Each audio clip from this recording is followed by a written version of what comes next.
廣東人呢係講究不時不食嘅，呢家啲新鮮天麻當造啊，攞佢嚟煲湯打邊爐啊，都係好正噶。嗱，你唔好睇佢醜醜地，入邊好多好嘢噶。尤其吹吹風咧，又覺得天旋地轉，個雲遮咧又話赤赤地，好似咧就俾支針咁係咁吉。嗱，八姑呢條視頻咧，你係咪都將佢收藏住啊？肯定用得上噶。天麻煲魚頭，天麻燉豬腦，呢個啊係我哋廣東人由細到大都熟悉噶啦。今日咧我就用條鯇魚尾嚟去煲下，清甜得嚟啊，蛋白質好豐富噶。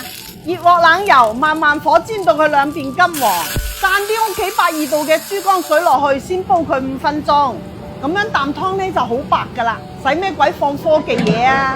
嗱，我哋而家準備啲天麻，平時你哋咧見到嗰啲啊蒸熟咗再曬乾嘅，雖然佢好保存啊，但係多多少少嘅好嘢啊都會流失噶。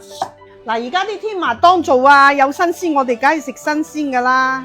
嗱，將佢洗乾淨，好似我咁樣切成佢一片片。你哋見唔見呢啲白色汁啊？就係佢嘅天麻素嚟噶啦。我哋嘅豬腦啊，好中意噶。天麻咧越大嚿越好嘅噃，最緊要切開咧有個鵪鶉嘴，呢種咧就夠新噶啦。我用開呢個咧係雲南原產地嘅大果，一斤咧只得3、4個噶咋，放咗喺視頻嘅左下角啦。有需要嘅街坊自己去睇下啦。嗱，魚尾咧就滾好啦，我哋將佢轉煲。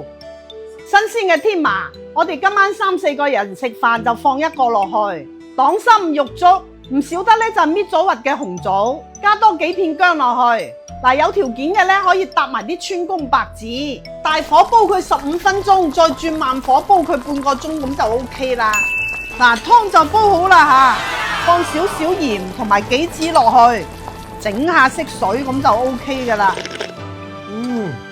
嗰個天麻味真係好夠喎。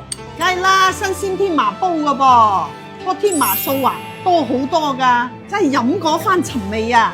係咪仲放咗黨參同埋紅棗啊？咁清甜嘅？係啊，咁你都飲得出？哇，秋冬天整翻煲啊，真係正啊！特別係吹吹風，嗡嗡地，好似戴住個金箍咁。經常仲要諗嘢嘅，嗱，八姑呢個視頻你要記得收藏啊！關注八姑，日日有靚湯。